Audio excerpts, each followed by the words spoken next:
Next up is the poem called The Trees. It's by Adrienne Rich, and she's a feminist poet and author.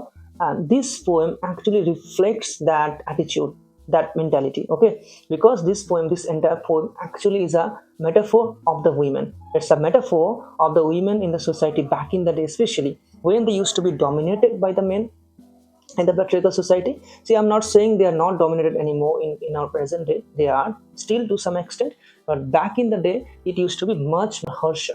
The condition of the women were much pettier back in the day than it is now. I'm sure you'll all agree with me here on this.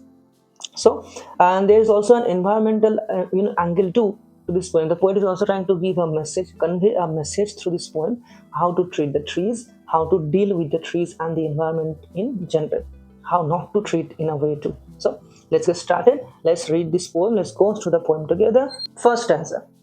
The trees inside are moving out into the forest. The forest that was empty all these days, where no bird could sit, no insect hide, no sun bury its feet in shadow. The forest that was empty all these nights will be full of trees by morning. Now, the beauty of this poem is that we can read this poem from the perspective of both meanings, like literal meaning as well as the figurative or metaphorical meaning. So, first, let me explain the literal meaning of this stanza. It's very simple, straightforward. If we think that these trees are those trees that we keep inside our house for decoration and beautification of the houses, so those trees are making an effort to move out into the forest to get back to their natural habitat where they belong. And in this regard, we can draw a parallel with one more poem from your syllabus, that is the tiger. If you remember, the tiger in that poem has been kept away from its natural habitat, that is the forest. Here too, the same thing happens with the trees. We have kept the trees for our selfish purpose, for our selfish gain, inside our houses where they don't belong. And without the trees, there are consequences. See, the birds cannot sit anywhere, the insects cannot hide, even the sun cannot create the shadow. So these are the consequences of not having the trees in the environment. But the poet ends the stanza very emphatically. She is now sure that although it has been a long time without the trees, the forest has spent a long time without the trees, but now the trees will be out there by morning. Okay, so she is sure, she has seen something, she has seen the change coming, that by morning the forest will be full of trees again. Now, if we think it metaphorically, if these trees stand for women in the society, so what does it mean? Women have been kept away from the society, from outside, for a very, very long time. We know that it happened in every society, in every period of human history, right? Only in the modern times women are allowed to go, they are allowed to have certain freedom. At least now we know, without the trees there is no forest. Similarly, without the women there is no society. Okay, the society is incomplete without the women, just as the forest is incomplete without the trees. This is what the poet wants to emphasize. Okay, so see, just like without the trees there are consequences, there are huge ramifications, there are huge consequences without the women too. If we don't allow them to take part in all the activities and that matter, in the development of the society and the country, then we are in trouble. We also have to face the consequences of those things. So this is the feministic angle that the poet has taken here. And as I mentioned, the change coming, the poet has seen the change coming. So this is the change you're talking about here, the women movement. The feminist movements are referred to here by this change. Okay, so the poet, being a feminist herself, she knows that the women has had to fight a lot. It's not been easy. So getting their freedom, getting where they are now, that is somewhat better at least than where they were maybe 150 years ago. They have had to struggle for that, and that is the change that's referred to here. Let's move on to the next stanza. All night the roots work to disengage themselves from the cracks in the veranda floor. The leaves strain forward the clash.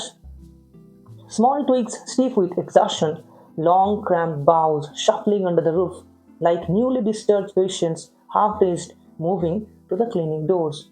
Now we have the actual effort. Again, let me explain the literal meaning first. So, in order for the tree to move, first of all, the root of the tree has to disengage, has to get itself free first. Otherwise, it cannot move. We know that.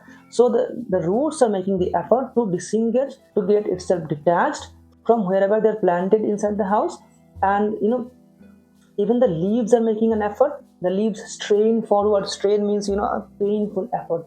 All parts of the tree are making an effort. Even the leaves, even the twigs, small branches, twigs referred to. Okay, so even those small branches, they are stiff with exertion. They have put in so much effort. Exertion means being exhausted, and they have put in so much effort that they have become exhausted and stiff. Stiff means they cannot move anymore. They have become rigid. They are not flexible anymore. Even the long cramped boughs, even the longer branches, they are cramped here inside the house. They do not have enough space inside the house. How much can they grow inside the house? Not so much. There is limitation to that. So that's why they're cramped here. And those branches also are shuffling. They're desperate to move out. They cannot stay quiet. They are making an effort. Every part of the tree, they are making an effort under the roof.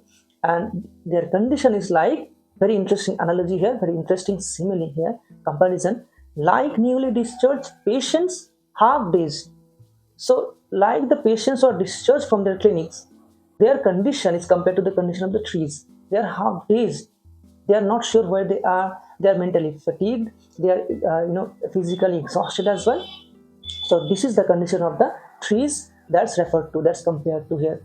Those discharged patients, they know how to get out from there.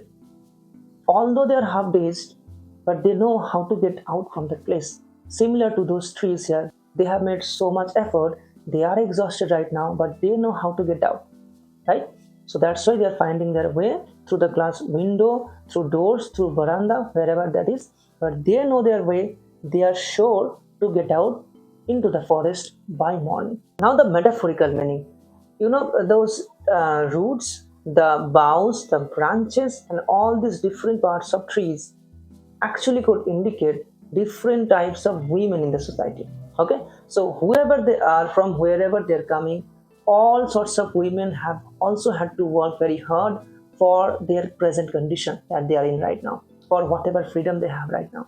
Okay, so this is one thing. They have also had to put in so much effort, and it's not been easy. Like, see the condition of the trees right here. They have been exhausted, painstaking effort, but ultimately ultimately they have achieved their goal in becoming a part of the society, in becoming a part of the mainstream society, in terms of defeating those patriarchal thoughts and mentality. And the beauty of this stanza is that the poet is almost painting a picture with her words. You can see, as you're reading this stanza, you will create a picture inside your head.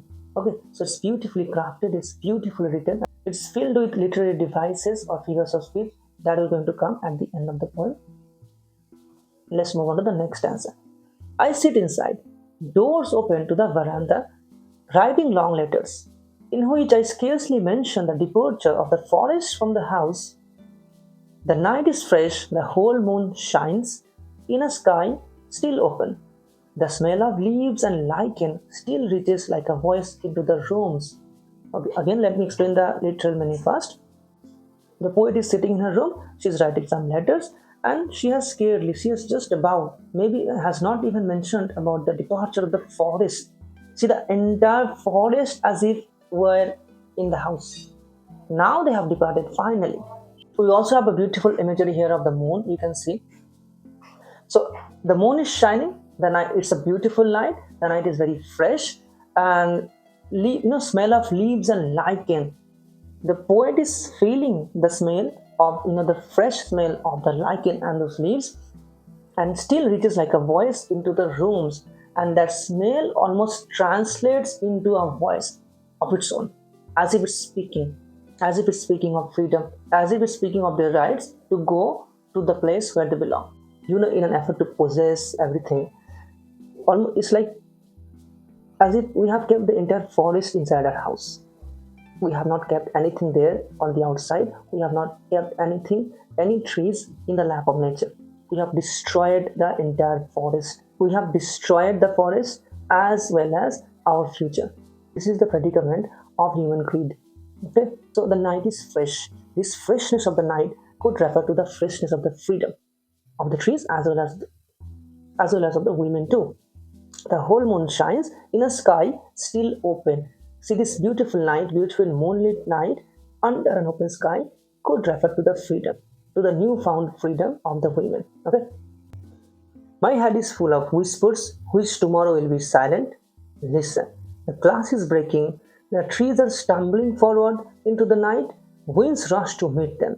The moon is broken like a mirror, its pieces flash now in the crown of the tallest oak. Now, in the last stanza is probably the most beautiful stanza in the entire poem.